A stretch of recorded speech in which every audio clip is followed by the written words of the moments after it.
Hello, and welcome to the third webinar in the series, Quantitative Research Methods in Eurasian Studies, presented by the Eurasia Program of the Social Science Research Council. I'm Denise Mishowitz, Program Coordinator here at the SSRC, and our speaker today is Jane Zawiska, who is a program alumna. She's a member of our committee, and she is also on the faculty at the University of Arizona. Today's presentation, Cultural Context and Measurement Validity in Comparative Survey Research, should be about 1 hour long. And on your screen, you should see a control panel, and there is a questions tab. And we encourage you to submit questions throughout the presentation by typing it in the questions tab. We'll stop a few times to take any questions that come up along the way, and we will also have a dedicated time at the end for questions. So either one is fine, but if you're having like an understanding question, then please submit that as we go. So with that, let me introduce our speaker. Dr. Jane Zawiska is Associate Professor of Sociology at the University of Arizona. In addition to a PhD in sociology, she has an MA and postdoctoral training in statistics. She has designed 2 original surveys in Russia, as well as worked with secondary surveys such as RLMS and GGS. And with that, I will turn it over to Jane. Thank you, Denise. I selected this topic for the same reason as I did the other topic so far in this series, which is that I think it's a really important issue that generally doesn't get taught, and that it's hard to find synthesized in any one place, a sort of review of what the issues are and what strategies are, and in particular difficult to find applications in the Eurasian context.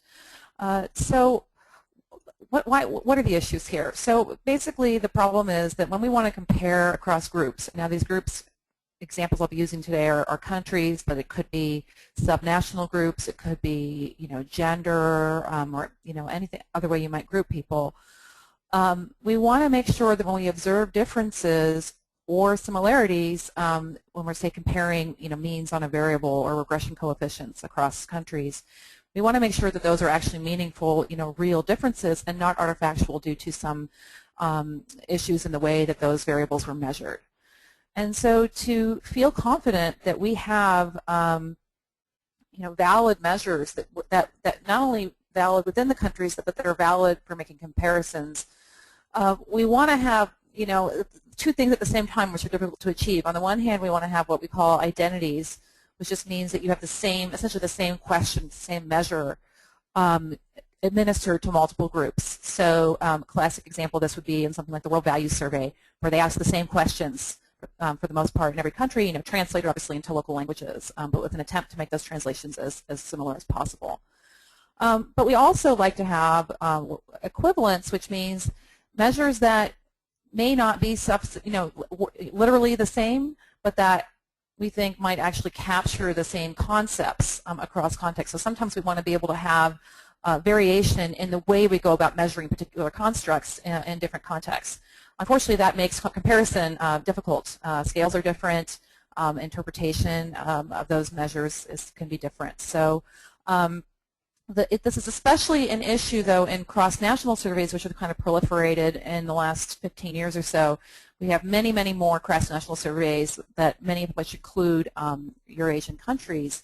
We often have identities that is the same question asked in multiple places. But do we really know whether they're equivalent? We actually know very little about this question. There is a smattering of research literature, showing at least methodologically how to do the comparisons. There are very few references out there that systematically conduct such comparisons. So what I'm going to be doing throughout this presentation is you'll see these boxes on the bottom with the citations. And I'll say a little bit about these. These are just sort of 3 general sort of treatises on why this is an issue. And they're kind of dated, but there's a reason for that. I mean, they're really powerful sort of critiques of the way we go about doing comparative research. Unfortunately, their advice is often not heeded. Okay, so what do we mean by measurement equivalence? There are 2 ways to think about this. The first is the substantive meaning, which I'll refer to as functional equivalence. This means that the meaning of measures is the same. And I'm talking about not just the meaning of questions, but of the constructs that those questions are intended to measure, that they're not just that they're literally the same, but that they actually mean the same thing and they're measuring the same sort of theoretical construct. Another way to think about it, and what is actually much easier to find in the literature, is a formal statistical definition, which is measurement invariance. This is formal statistical equality of parameters and measurement models. This is about structural equation models. Excuse me. I'm on 11. Okay. All right. Excuse me. I had a little personal interruption there. And this article by Anthony Heath Martin Spreckelson is a great overview of the ways to think about the sources of non-equivalence, especially for those of you who are familiar with the total survey error paradigm. Many of you may not be, but if you are, this is sort of the theoretical orientation that they're taking. In any case, we can think about two types of we call measurement error that could lead to non-equivalence. One is what we'll call errors of observation, meaning that you have either measured things that mean different things substantively, or that even if the questions might mean the same thing, there's some kind of bias introduced by systematic differences in the way that people answer questions. Even if they're, so what would happen is you'd have two people that have the same underlying, true answer to a question, but one is more likely to give you, say, an extreme answer or, just to say yes to everything kind of problem. The other is errors of non-observation, which is, differences in response rates that are biased, different kinds of samples that make things more or less equivalent. I'm not actually going to discuss this today, the latter, just for lack of time, but you can find a review of these issues in the Heath et al. Article. Okay, so language example, just to give you a couple simple examples to get us oriented here. So here's just an example of, I actually haven't seen this used, but it was just something I sort of came up with, given my interest in happiness research, is poor linguistic equivalence. The question in English, this is actually asked a lot on, there's many survey items measuring happiness and related constructs. In fact, if you're interested in this, there's an entire website called the World Database of Happiness that gives you like hundreds and hundreds of different items and where they've been measured around the world. So this is one of them, are you a happy person? And the response could be yes, no, or it could be, very happy, somewhat happy, etc. Now, if you go into Google Translate, which is not a great way, obviously, of translating a questionnaire, this will be translated this way, вы счастливый человек, or even вы счастливчик, which means basically it can mean happy, but it can also mean lucky. It's sort of like somebody like a lucky devil kind of thing. So it just as an anecdote, the show Who Wants to Be a Millionaire in Russian, the title of that show is счастливчик, which it would be wrong to interpret that as just, oh, happy person. It's not just happy; it's lucky. And so if we were to, the point is that if we were to translate this question from English to Russian this way and then compare to survey samples responses, differences might not really tell us anything about whether, Americans or Russians, for example, are happier. It might be that they're interpreting the question differently. So what you actually see generally on surveys with for this kind of question is they'll change it from not really asking about happy person, but about more of a state. Because this translation here is more likely to bring up the English idea of the sort of emotional state of happiness, kind of affect. Now, just because we find a good translation does not mean we've established measurement equivalent. And there's a wonderful article on this issue by Saris and Andreenkova in the Journal of Happiness Studies, where they argue that the relationship between particular constructs, in this case they're comparing happiness and life satisfaction, will vary with cultural and linguistic environment. And so, again, we need to think about the differences in meaning. So there's a big debate in this happiness literature or subjective well-being literature about whether we should be measuring happiness or life satisfaction, whether those are the same thing. And so in their surveys, they tried to measure this in various ways. And they found there were low correlations, in Russian specifically, this is not necessarily true in other languages or cultures, a low correlation between measures of general happiness and measures of general life satisfaction. So those mean different things to Russians. Now, interestingly, there's a high correlation between general happiness and satisfaction with personal relationships, and there's a high correlation between life satisfaction and satisfaction with finances. So the general concept of happiness in Russian seems to conjure up people sort of, again, this sort of emotional idea personal quality of personal relationships, marriage, children, social capital, that kind of thing. Whereas life satisfaction is more interpreted as kind of more sort of everyday, meeting of your needs, getting your needs met. So this is not, so far we haven't done anything directly comparative, but you can, just to give you a sense of the kinds of issues we might be looking for when especially when you're going to import a construct developed in one context into another one, because survey research is so recent in the region, in the Eurasian region, many of the items that get measured are imports, and often there hasn't been enough thought put into whether those are legitimate. I'll give you another example, though, because most of the examples that I'm going to give you today are about kind of, subjective states' opinion. But in my own research, I'll give another example of where I'd say that a term, which is not really a subjective state, well, I guess it could be, of homeownership. Actually, I guess if you ask people who are under foreclosure, that would be a subjective state, whether they're homeowners. But generally speaking, when survey researchers measure homeownership, they take for granted that people who are residents of owner-occupied households can be treated as homeowners. That if you live in a household that's owned by people who live in it, that any individual in the household can be treated as an owner. And if we were to use this definition, we would find that Russia has the highest rate of homeownership among young people, ages 21 to 35, pretty much all across Western and Eastern Europe and Eurasia. About 85% of young Russians are homeowners. According to this definition, which was transported, this measure, which is based on the idea of formal legal title of housing tenure, was transplanted from mostly Western European and American survey research. But a big difference is that in Western Europe, you can almost always, not always, but you can almost always assume that if a young person lives in an owner-occupied household, that they're the primary owner. And that if they're living with an older person, it's probably by choice as opposed to by constraint. Now that's an exaggeration. There are some places like Italy where that's not the case, but there's more overlap between the set of young homeowners and the set of sort of what I call autonomy, people who are actually have control over the property and aren't just living there by virtue of their parents. That's not true for Russia. So to give you a sense, so here's this is something I did from the European Quality of Life Survey. So if we just take this construct of homeowner, without taking into account household structure, here's where I'm saying that Russia winds up the highest. And you see this figure reported in lots and lots of kind of policy reports, USAID, World Bank, that we've created a home ownership society in Russia. And you can see that all the countries with the highest ratings are former Soviet region, and that's because of privatization.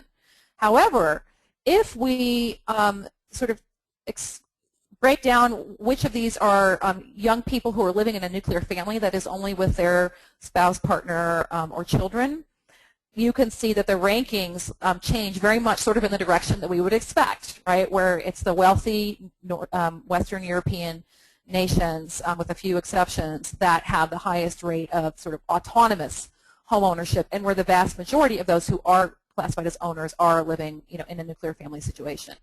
So you get a very different impression of, what the sort of world of homeownership looks like depending on what kind of measure you use. And as most of my work for the past 10 years has been about the problems with assuming, a Western meaning of homeownership when we're talking about it in Russia, and arguably in many of the other countries in the region. Okay, I'm going to just stop there for a minute before I get into sort of the technicalities of how we go about testing this. Are there any questions at this point? Okay, so if you have any questions, you can type those in now about the content we've already had. And we have one question for you, Jane. Okay. How are the equivalent measures related to instruments measures that determine reliability?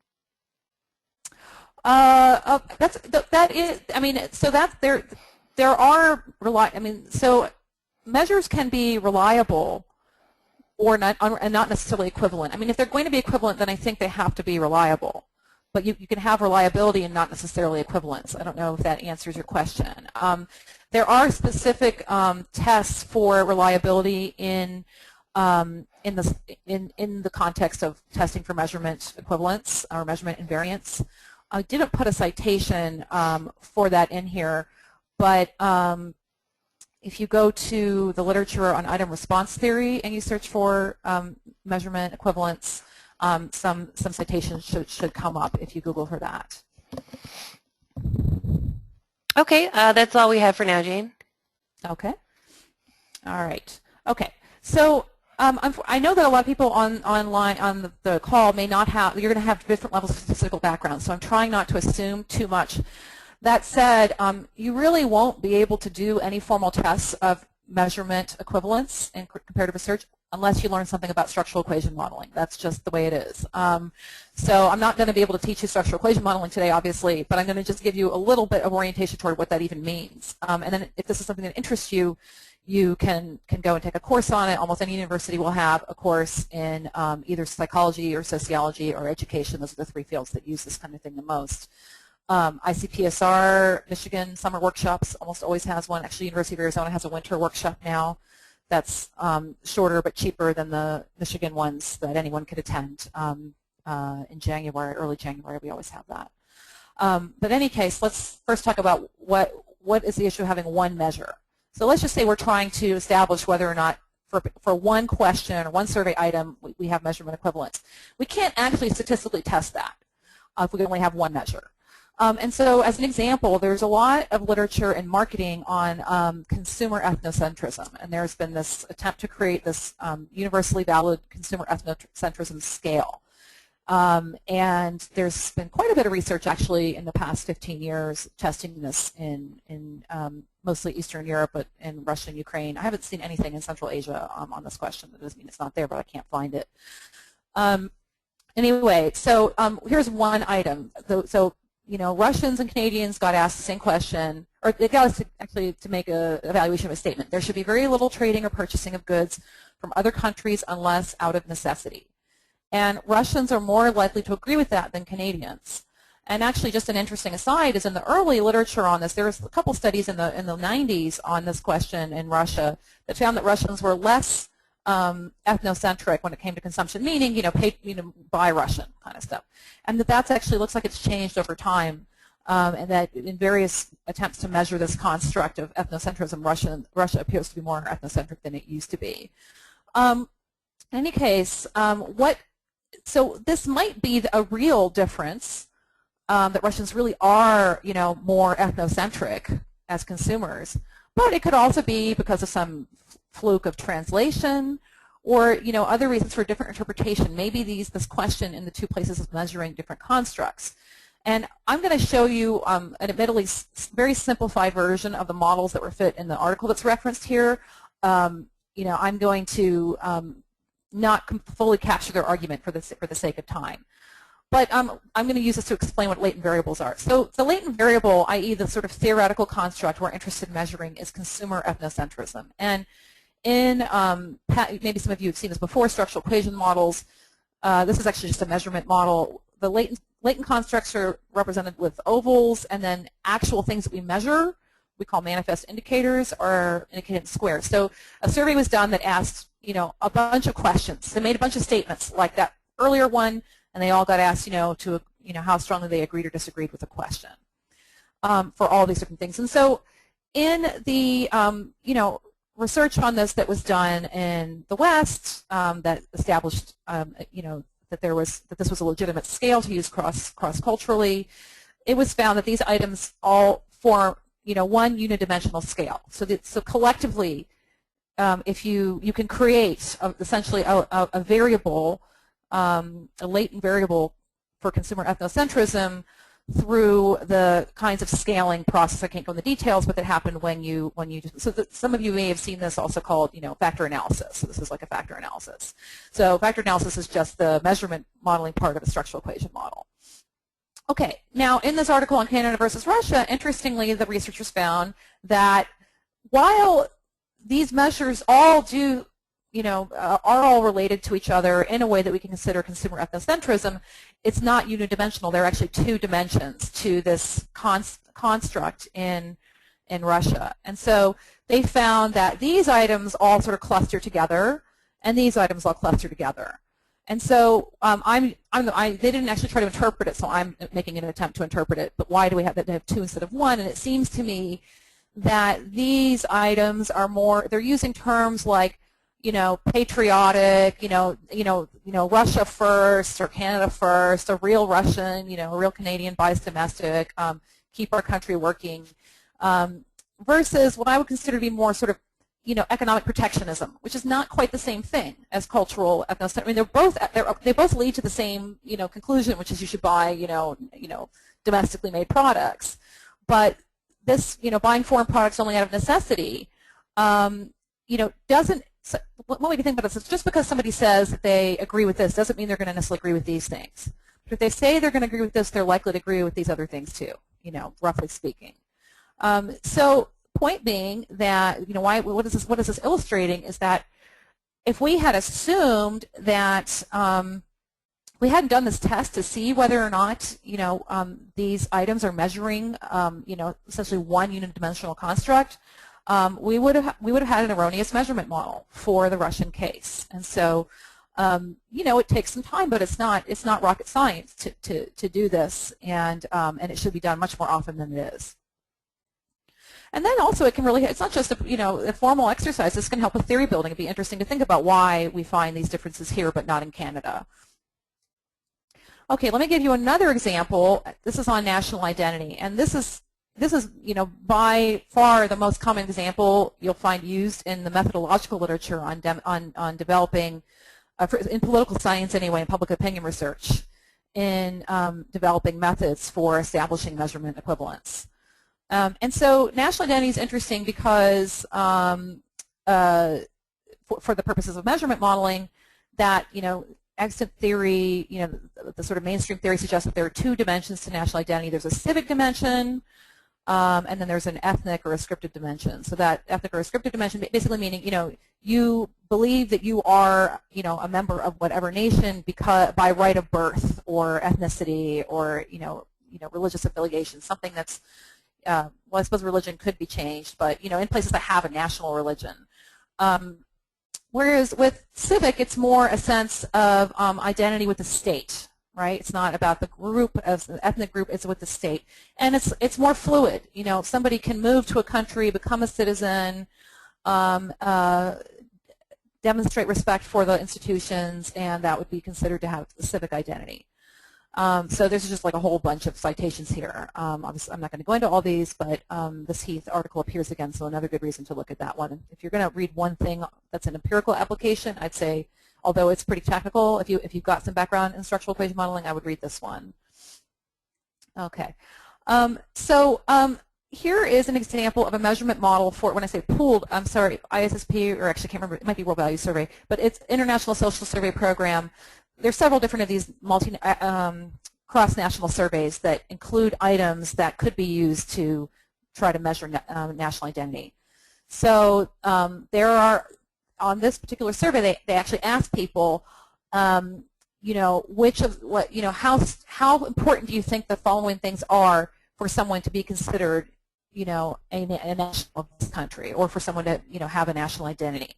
And so they're asked to rank these things on their importance.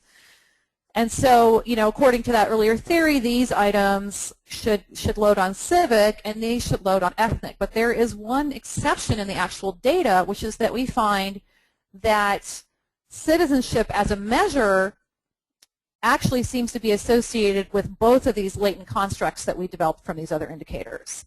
And when we see an item loading on two constructs, that should immediately give us pause that there might be something funky going on with that measure, that it might not be actually being interpreted the same way across countries. Now, one could have a theoretical reason why you'd want an item to load on multiple latent variables, but let's just set that aside for now. So the question is, why is citizenship as a measure of national identity both associated with, respecting laws, speaking the language, feeling national identity, things that can be acquired essentially, a sense of feeling, versus, birthplace, how long you've lived somewhere, although this also has an exception. This actually is interesting. For Israel, this actually shifts over here to civic, and that's because anybody who's Jewish can consider themselves, it has citizenship actually, but can have a civic and not just ethnic identity because of the laws of Israel. about right of return. But in any case, let's focus on this citizenship issue. So why might that be? And I think the reason is, well, it's not I think this is what Keith and others have said, is that citizenship actually means different things in different places because there are different institutional contexts for what it takes to become a citizen, and how fluid citizenship is. Actually, it turns out that in more countries, ethnic citizenship is the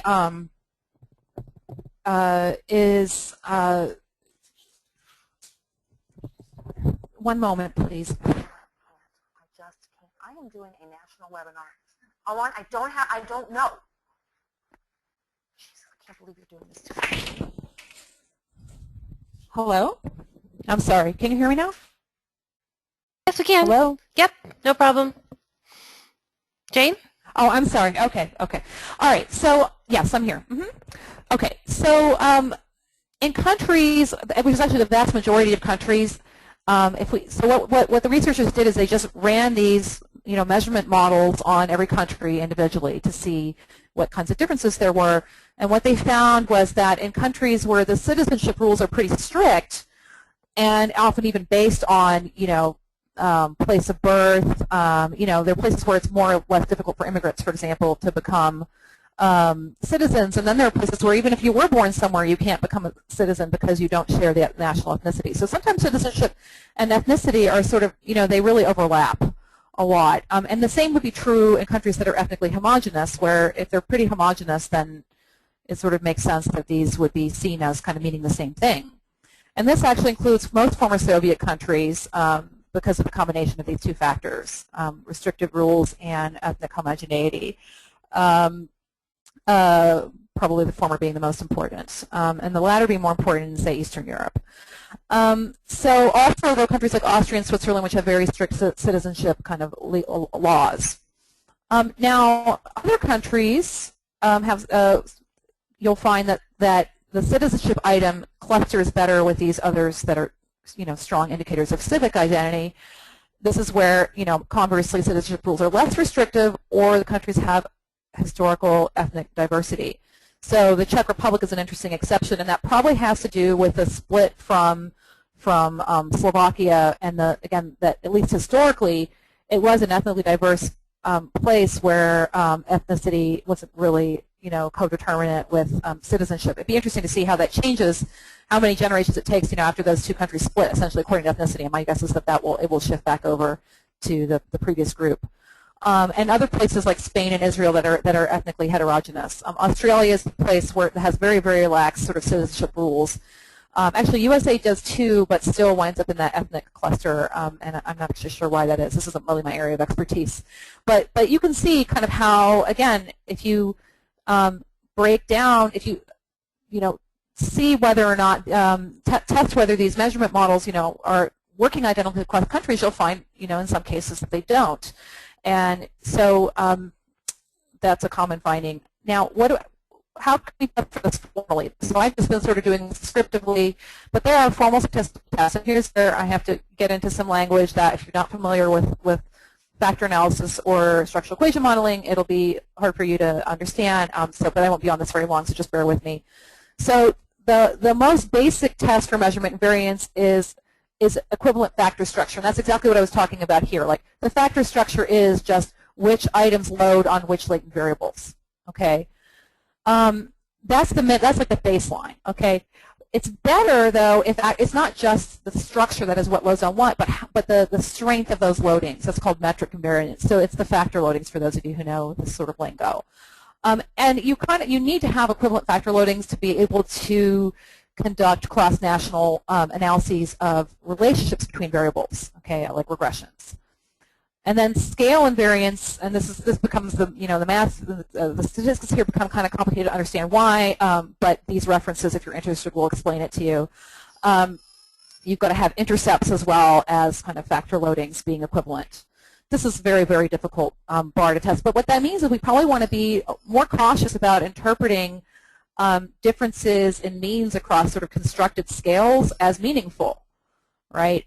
Because almost never are the implicit scales are these items, once we put them into latent variable construct, scaling in exactly the same way? And so that means that a mean difference may not be a real difference. Okay, now partial, again, these are sort of increasingly strict kind of criteria. One compromise that has been advocated by several in the literature, the people that actually sort of pioneered this, was the Steenkamp article.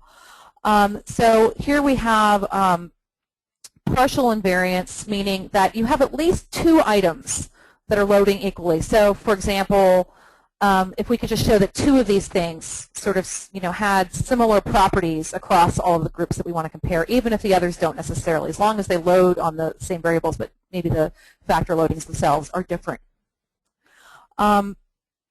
Okay, so what do we do when we don't have invariance then, according to these criteria? So I'm still in the sort of formal statistical modeling mode here, and then I'll move into substantive. So one thing you can do is you can delete the problematic groups or countries. So for example, here, since most of the countries fit this model, we can just delete these countries and say, our analysis isn't really going to apply to these countries, so we'll just get rid of them. Okay, now my dog is barking. I'm so sorry. Just a minute.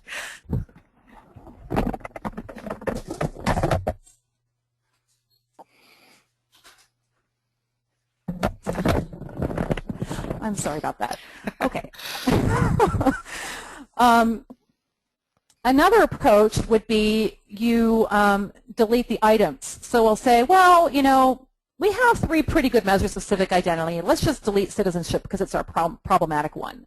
And that's a reasonable thing to do. But it does change, it presumably does change something about the construct, right, when you take that out of there.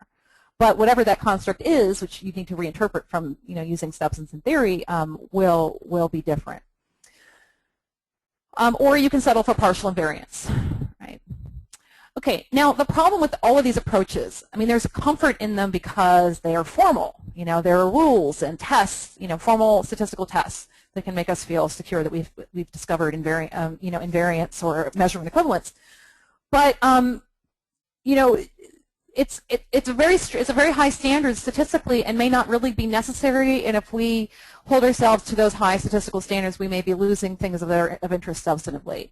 So I like this quote from Medina, 2009 article, which was cited earlier. Just as cross-national researchers recognize that indicators may need non-literal translations to maximize their comparability, constructs may also need non-literal translation. So we don't necessarily expect literal linguistic translations, right, across languages, because what we want to do is get the same meaning. We want people to interpret a question in the same way.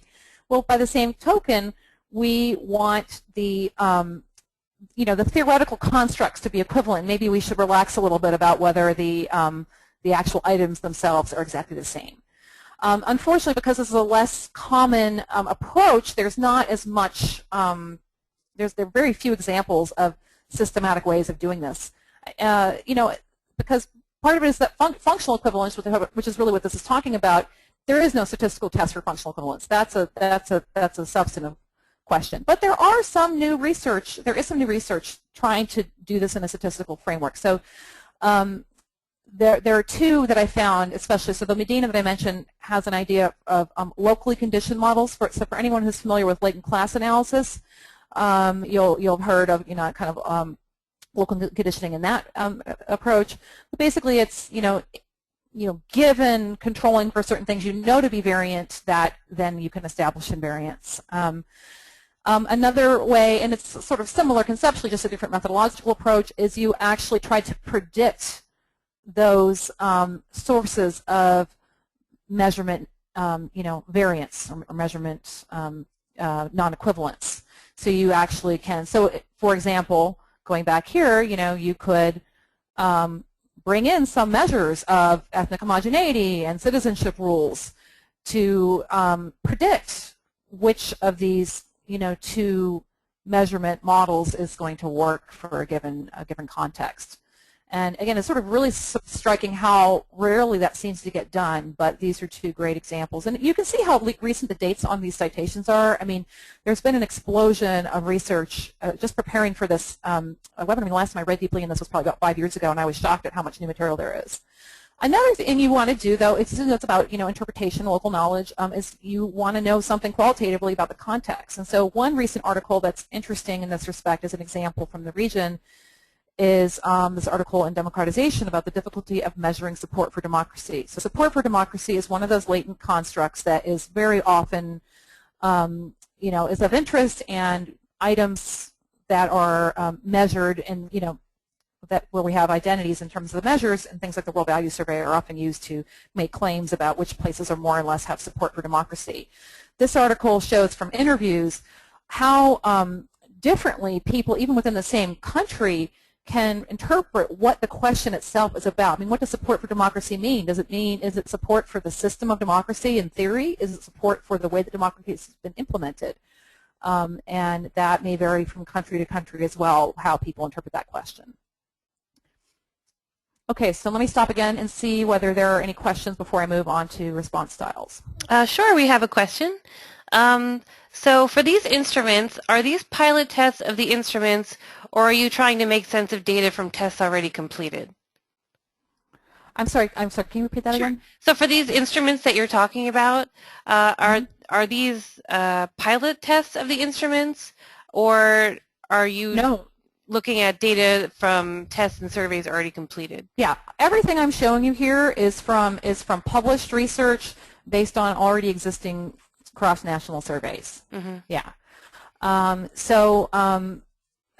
There are some of these. So, for example, the one on the consumer ethnocentrism, that was a survey that was specifically done for the purposes of establishing construct equivalence. And they chose Russia and Canada for theoretical reasons, because they one of them would be very expected to follow that unidimensional model that was developed in the U.S. and the other one not. This kind of stuff that I'm talking about on this is World Value Survey, the International Social Survey Program, the European Quality of Life Survey. All of these they're publicly available surveys. Anybody can get, especially if you're a university affiliate. Most of them are available through ICPSR. Some you can just download off the internet. Some of the more specialized ones you might need to ask the authors about. Now here, this example about, hang on a second here, difficulty measuring support for democracy. This is qualitative, and it really is encouraging that maybe we should rethink how we go about doing these measures. I'll just mention that one reason I'm particularly interested in this right now is that I've applied for a grant to do a comparative and longitudinal survey of homeownership and its effects on sort of political and social grievances in 4 countries in Eurasia, and that grant was just recommended for funding. It's not finalized yet, but assuming that it goes through, this is exactly the kind of thing we're going to need to be thinking about. And so we will be doing formal tests of these things, but we will also, as a preliminary step, I'm going to take the data, that's the best data that I can find that's equivalent to the things we're interested in from existing data, and try to establish measurement invariance for, in the World Value Survey for the items that are already there. And to the extent that I can, we'll use those items, and then we'll add some locally, contextually specific ones. So this can also be done at the level of pilot testing, clearly, as well. Okay, yeah, that's all for now. Okay. All right, so let me move on to response style bias. Okay, and this just means the tendencies that people have to respond, given their actual belief state. Okay, this is especially an issue in, whenever people have to answer on Likert scales, meaning like, agree, disagree, strongly disagree, or, put yourself on a number from 1 to 5, where 1 means lowest and 5 means highest, yes or no questions. Where these become, this is the reason these are the most, kind of prominent issues that get discussed in this literature, is that there are 3 known types of tendencies of response styles. The acquiescence bias, the tendency to just agree with anything that anybody asks you. The tendency to moderate responses, just to pick the middle of the road response because you don't want to, state anything extreme, or the reverse, tendency to extreme responses. And this is a problem in general, just because to the extent that any population has a tendency to agree with things, then the way you ask the question is going to determine the results you get. But it's even more problematic when you're doing cross-national or cross-cultural comparisons, when that tendency to acquiesce itself or whatever else, particular response tendency varies across those groups, because that can create measurement artifacts where you think you're observing a true similarity or difference when actually it's just because of one of these issues being more prevalent in one society than the other.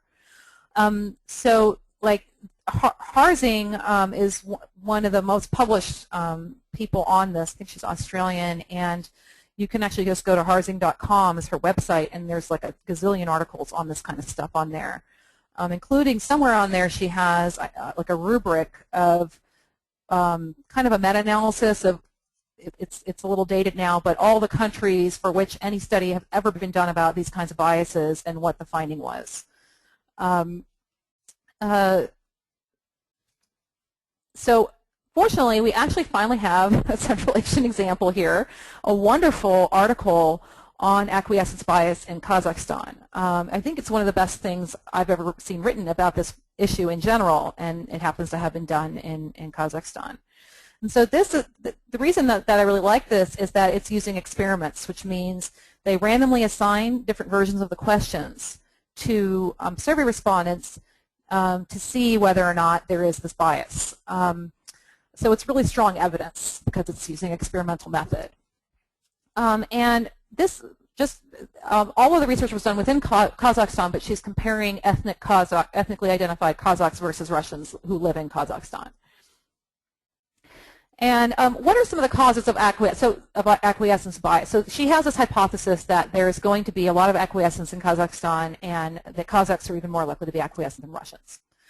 And the reason for this is because she argues there is this cultural sort of value placed on hospitality, deference, avoiding offense, that it's not polite to contradict people regardless of what you happen to think. So that's her, hypothesized mechanism. I'll just mention others that appear in the literature, although she doesn't really highlight them. Well, she doesn't think they were so relevant for the case she's interested in. This can happen just when people are uncertain about the answer to a question. So if they don't know the answer, there's a couple of reasons for this. When people get asked a question and the don't know response isn't sort of read to them, they sort of assume that you think they're supposed to know the answer to this question.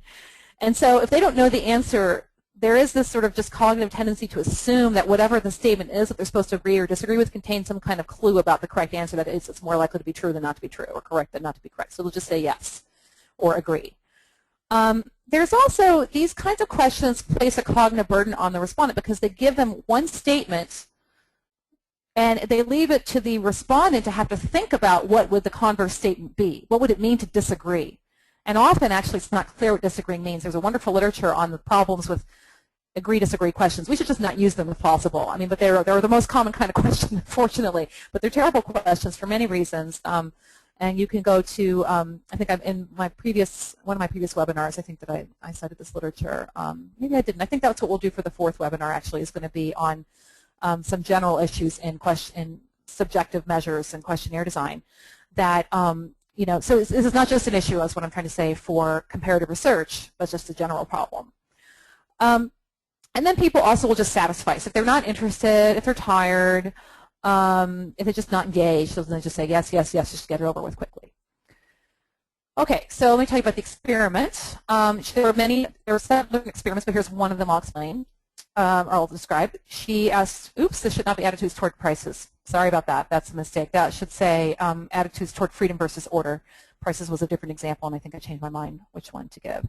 So she asked 3 versions of the question to different sets of people. Okay, so it was randomly assigned who got what kind of question.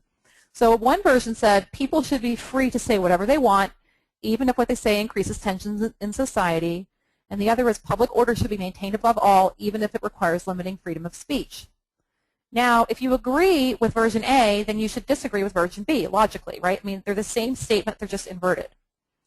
Version C, which, just to give the punchline away, is the preferred method for, this is methodologically sounder, is to make people make a choice between 2 statements.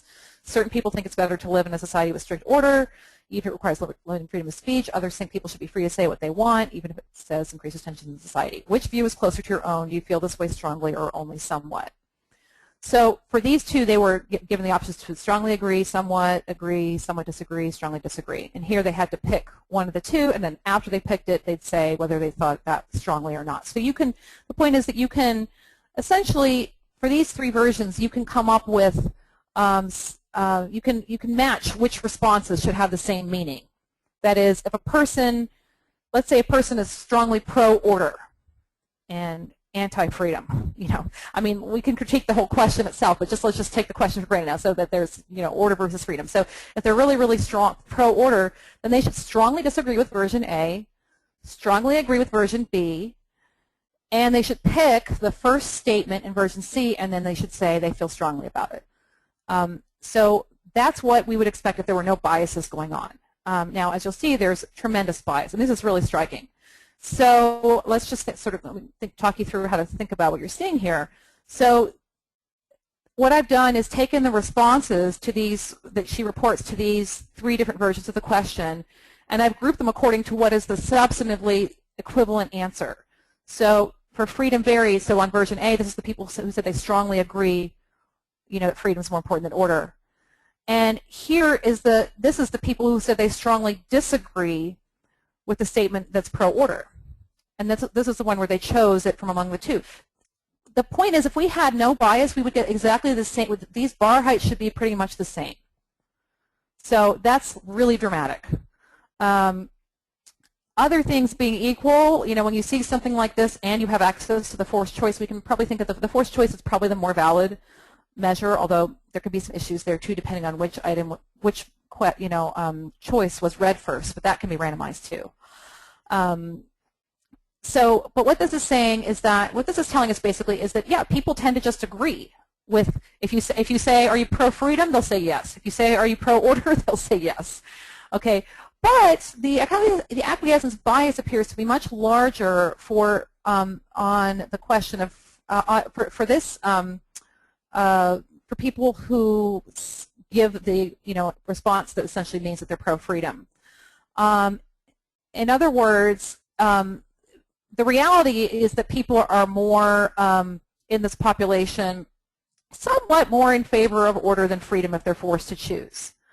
So it sort of makes sense that if that's the direction of the true trend, when it gets asked in the way that sort of goes contrary to the trend, that's where acquiescence bias will be the most noticeable, because the only reason they don't really, as a group, value freedom more than order. It's just that they're likely to tell you they like freedom if that's what you ask them about. So this this is really problematic. Now it gets even more interesting when we compare across ethnic groups within Kazakhstan. Okay, so here what I've done is I've now given you three separate graphs for the three different versions of the questionnaire. The blue lines represent the distribution of responses among Kazakhs and the red among Russians. And so for the freedom version, so version A is the one where they asked, do you agree that freedom is more important than order, more or less? And here you get not much difference between the groups. This is also where the bias is working the most heavily, because the agreement bias is toward the freedom response. Here you get is where they were asked, do you value order more than freedom?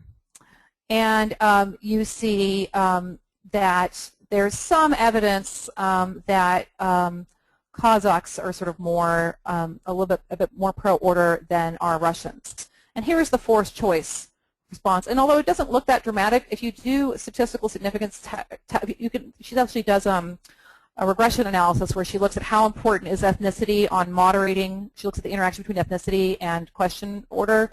And the conclusion she comes to is that the acquiescence bias is actually underestimating the difference between Kazakhs and Russians. Because Russians get pulled toward, Russians and Kazakhs both get pulled toward the freedom response in this version, it makes it seem like they're more similar as a group than they really are.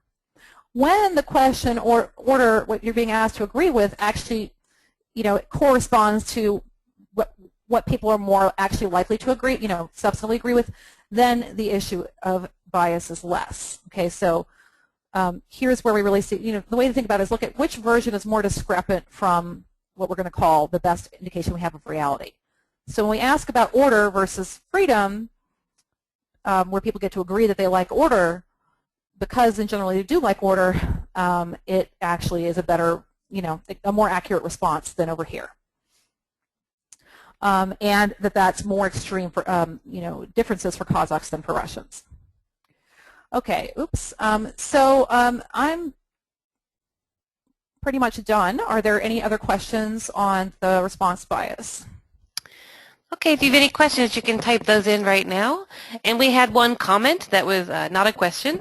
It is from a Kazakh member of our audience, and she says that she would answer the questions the same way as what you observed in the Kazakhs when you were giving the example. So just very... I'm curious to hear more. Does she mean she would actually say that she would answer yes to order and yes to freedom? Or does she mean she would prefer order over freedom substantively? Okay, so Gulnar, if you want to give any more information, you could type that in now. We're interested in seeing how you would how you would do this. It'll take a minute. Yeah, yes to both. Problem. She said she would say yes to both. Yes to both. Yeah. Well, it's not surprising. And the thing is, if you don't know that the other, it's sort of not fair to, you can't really judge people for it because although it's logically inconsistent, when you don't see the other version, everyone's only getting one version of the question in the questionnaire. So, it makes sense that that's the way that it works. Another thing that's interesting in the just general literature on designing these kinds of questions is if you do ask people both versions of the question, then there's something called consistency bias, where people will figure out that it would be odd if you said yes to the first version, then when you get asked the second version right after it, then you're going to say no, because you know you're supposed to be consistent. So then what happens is that whichever one gets asked first is the one that biases the second response. So yeah, the bottom line is, oh wait, I lost the last slide here, I think. Maybe I didn't turn it on, about what to do. Oh yeah, so right. So if, the bottom line is we should just avoid these kinds of questions if we can. They're very, they're appealing in a way because they're lazy questions. It takes a lot less effort to write a statement and ask people to agree or disagree with it than to really think through and carefully formulate the alternative for the respondent in the same question. The other thing, is like we like Likert scales because they can be arranged into continuums. We like continuous variables because they're easier to work with because of the way we get taught statistics. So, but, if you have a series of binary choices, you're probably going to actually get better data in the end about this kind of opinion stuff. If you are going to use a Likert scale, then what you can do at least is randomize what you do exactly what she did, which is you give people both versions. You give half of your sample version A, half version B, and then what you can do is you can average the responses and say, and that will actually get you somewhere close. So if we, it actually will help to, let's go here. Really if we average these two, we get something like this. It doesn't always work though, but it'll get you closer to, your gold standard of your forced choice if you average them than if you don't. So that's another thing that can be done. And again, if you are going to do the forced choices, again because of this consistency bias, then we should randomize. Sorry, I want to just find the formulation here. I don't know why this keeps quitting on me. Here, you want to randomize whether you give choice A versus choice B first. So even in the forced choice, sometimes people, if they don't want to think about it, they'll just agree with the first statement that you give them, which is another version of, it's status biasing basically. It's kind of like acquiescence bias. But that's easily fixed by just randomly, half the people you ask them first about, you say certain people think that people should be free. Other people think that it's better to live in a slightly strict order. So.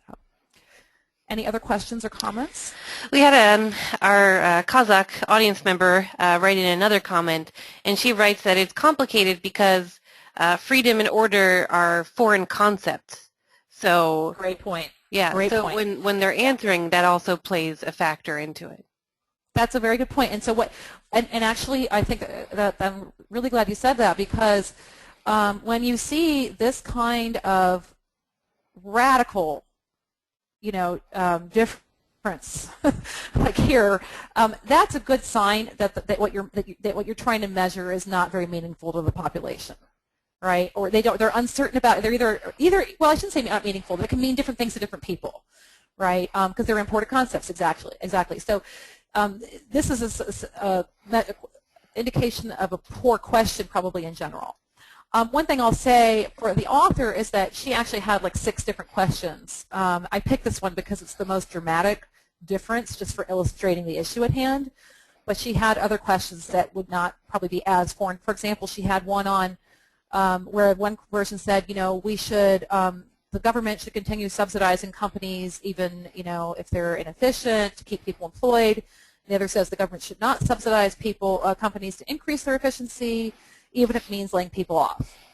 That's probably more locally meaningful. And although they weren't as dramatic, you still found some of these issues. And in every one of the 6 questions that she had for the experiment, or types of questions, there was a bias in one direction or the other.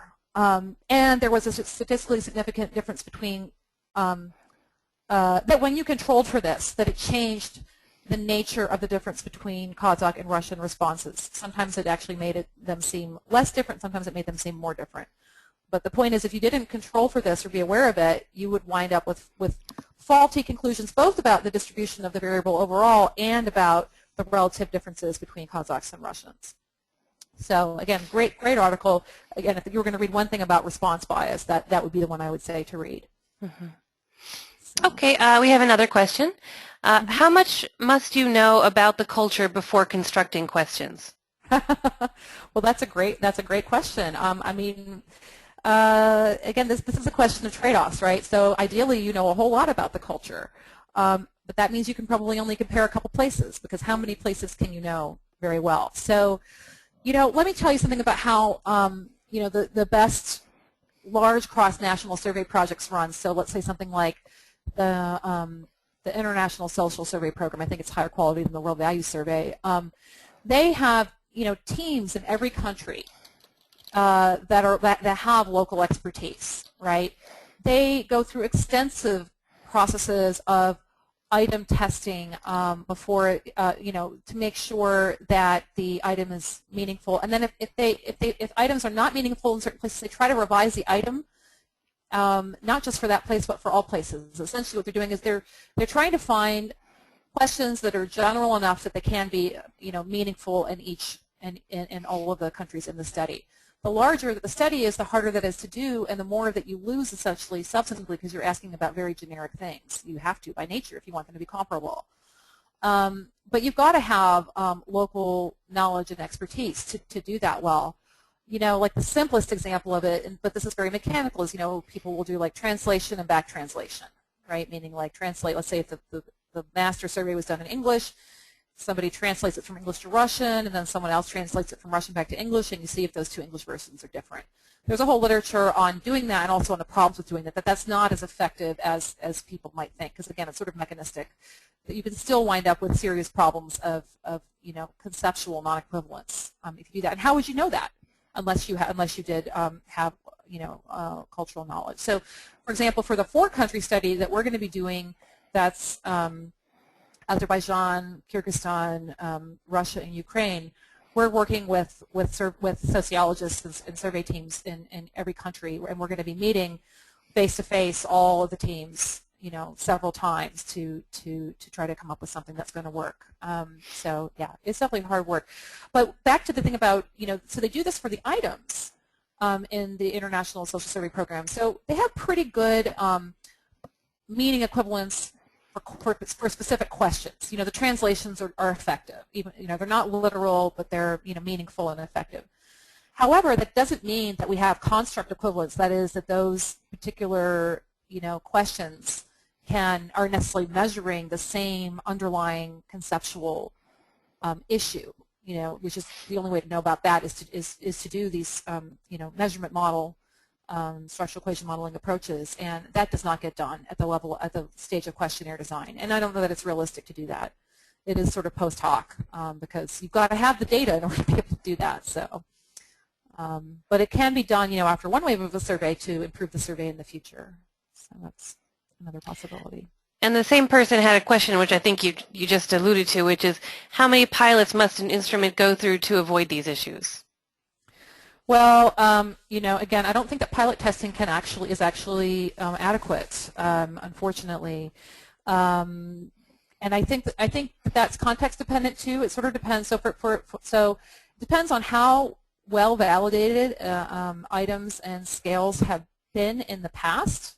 So, for example, the consumer ethnocentrism scale I mentioned has been tested in a lot of different places, and there's a big literature on, on it, and there are modifications. For example, somebody's developed a modified version of that specifically for Eastern Europe. So, let's say it had, you're going to go and try doing this in Central Asia. It's also been tested in East Asian cultures. It never has been, to my knowledge, in Central Asia. But you could triangulate what you know about, the East Asian, the say Russian, Eastern European cases, and what you know about the similarities and differences between whatever Central Asian country you're in, and at least come up with some hypotheses on, whether something's likely to work or not, a particular, set of questions. But the only way to really know whether it works is to actually have enough data to run your statistical tests. So a pilot survey is not in itself going to do it. However, one thing that you probably want to do, and this is where pilot surveys, not about how many, but with the quality of the pilot surveys, is you want to think about doing cognitive interviewing, which means first you want to do focus group, you want to do qualitative research, focus groups, et cetera, to figure out the kinds of wording that are meaningful to people. But then what you want to do is take your pilot questionnaire and essentially have the person talk out loud as they're filling out the questionnaire about what they think the question means. They're talking aloud about, kind of what's going through their mind as they're trying to answer it, what puzzles them about it. This is not done nearly as often as it could be. It probably means it's a little more expensive, and it also involves training, and most of you need to probably audio and maybe even video record the interview. But there's actually a book called Cognitive Interviewing that's all about how to do this. So it's something that we've been trying to implement in my work with Ted Gerber in Russia and soon in elsewhere as well. So, but it's hard to quantify, how many rounds or something. But if it's something that is completely new and you just have no idea, and that's going to be the case for some of what we're doing, you just do the best you can, and then that's one of the reasons we were fortunate to have the funding to do the whole thing again. So if we find some things that just don't work at all, there's no point in measuring them again. We'll change our measures and try to get it better the second time. But of course, that takes money. Any other questions? Okay. Here is a comment. Someone says, I believe a table of specification would be useful when doing a pilot. I'm not familiar with that. Are you familiar with that, Jane? A table of specification. Table of specification. Do you mean which items are meant to measure which constructs? Or no, I'm not sure what you mean by that. Can you follow up on your question, please, Arena? This will take a second. No problem.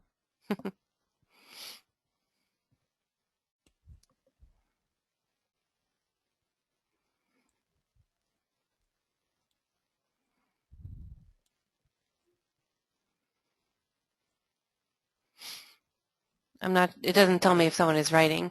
So we're hoping that we get more detail on this. What is a table of specification?